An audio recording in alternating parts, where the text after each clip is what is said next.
November 29, 1970 నార్వేలోని బెర్గన్ అనే ఒక సిటీలో దానికి దగ్గరలో ఉన్న ఇస్తాలెన్ వ్యాలీ, దాని లోకల్గా అందరూ డెత్ వ్యాలీ అని పిలుస్తారు.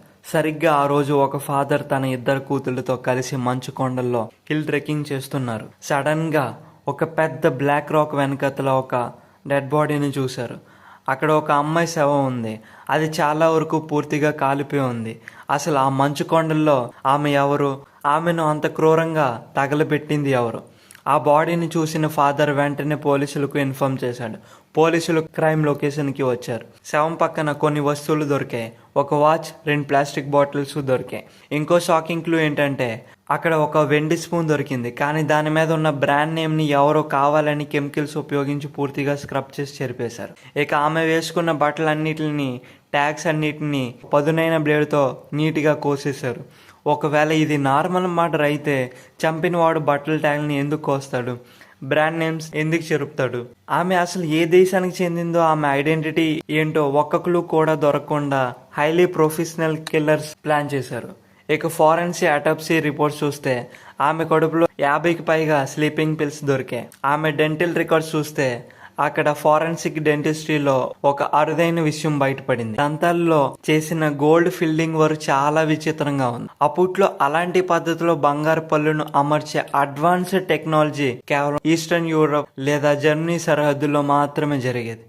అంటే ఆ మహిళ ఖచ్చితంగా ఆ ప్రాంతంలోనే పెరిగి ఉండాలి. కానీ ఫారెన్సిక్ నివేదికల ప్రకారం ఆమె చనిపోయే ముందు లేదా చనిపోయిన తర్వాత వేలిముద్రలను గుర్తుపట్టకుండా ఉండటానికి చేతివేళ్ళని శాండ్ పేపర్ తో స్క్రబ్ చేసి నాశనం చేశారు. ఇన్వెస్టిగేషన్ లో భాగంగా పోలీసులు క్రైమ్ లొకేషన్ కి దగ్గరలో ఉన్న రైల్వే స్టేషన్స్, హోటల్స్ ని ఎంక్వైరీ అండ్ ఇన్వెస్టిగేషన్ స్టార్ట్ చేశారు. బెర్గెన్ రైల్వే స్టేషన్ లోని ఒక క్లోజ్ లాకర్ లో దొరికిన 2 సూట్ కేసులు ఓపెన్ చేశారు. ఆ సూట్ కేసుల్లో ఉన్న సన్ గ్లాసెస్ పై ఒక పాక్షిక వేలిముద్రలు లభించాయి. ఆ వేలిముద్రలను ల్యాబ్ లో పరీక్షించి అది ఇస్తాల్ ఉమెన్ వేలిముద్రలకి మ్యాచ్ అయ్యాయి. దీనివల్ల ఆ సూట్ కేసును ఆమెవి అని పోలీసులు కన్ఫర్మ్ చేశారు. రంగులు, నకిలీ విగ్గులు, వేర్వేరు స్టైలిష్ కళ్ళద్దాలు మరియు ఏ దేశానివో గుర్తుపట్టకుండా లేబుల్స్ తీసేసిన కాస్మెటిక్స్ ఉన్నాయి. పైగా వేర్వేరు దేశాల కరెన్సీ నోట్ల కట్టలు కూడా ఉన్నాయి.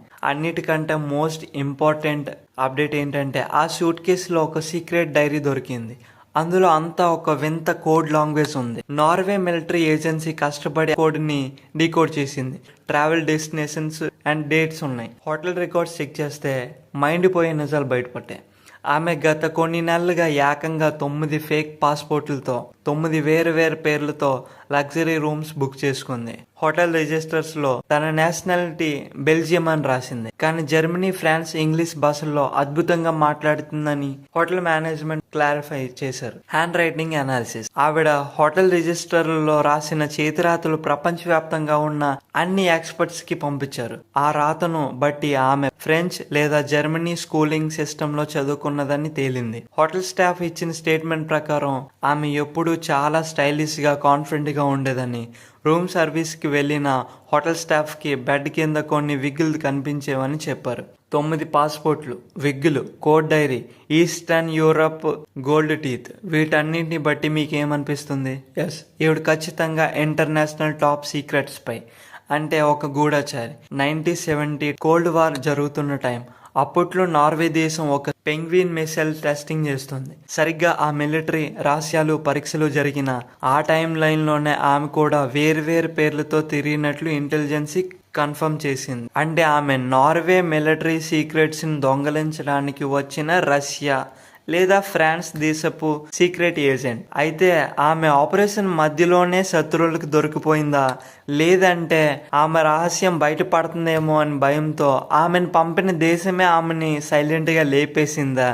ఏదైనా కానీ శత్రువులు ఆమెను పట్టుకొని నోట్లో బలవంతంగా స్లీపింగ్ పిల్స్ కుక్కి ఐడెంటిటీని దొరకకుండా వస్తువులు, లేబుల్స్ ని అన్నింటినీ స్క్రబ్ చేసి, వేలిముద్రల్ని శాండ్ పేపర్ తో స్క్రబ్ చేసి చంపి డెత్ వ్యాలీ కొండల్లో ఒక గూఢచారికి జరిగిన భయంకరమైన అంతిమ సంస్కారం ఇది. నార్వే పోలీసులు దేశాల మధ్యన గొడవలు కాకూడదనే ఒక్క కారణంతో ఇది కేవలం ఒక సూసైడ్ అని చెప్పి ఫైల్ క్లోజ్ చేశారు. 1971 ఫిబ్రవరిలో ఆమె బాడీని ఒక జింక్ శవపేటికలో ఉంచి ఎవరికీ తెలియని ఒక అనామిక సమాధిలో పూడ్చిపెట్టారు. ఆమె చనిపోయి 55 దాటిపోతున్నా ఇప్పటికీ ఆమె అసలు పేరు ఏంటో ప్రపంచానికి పూర్తిగా తెలియకుండా పోయింది. మోడర్న్ హిస్టరీలోనే ది ఇస్తాలియన్ ఉమెన్ అత్యంత భయంకరమైన అన్సాల్వ్డ్ మిస్టరీ. మీరు మీ డిటెక్టివ్ మైండ్ ప్రకారం ఆమెను చంపింది ఎవరు? రష్యా లేక నార్వేనా? కింద కామెంట్ లో చెప్పండి. మరో మైండ్ బ్లోయింగ్ మిస్టరీతో మళ్ళీ కలుద్దాం. Thanks for watching.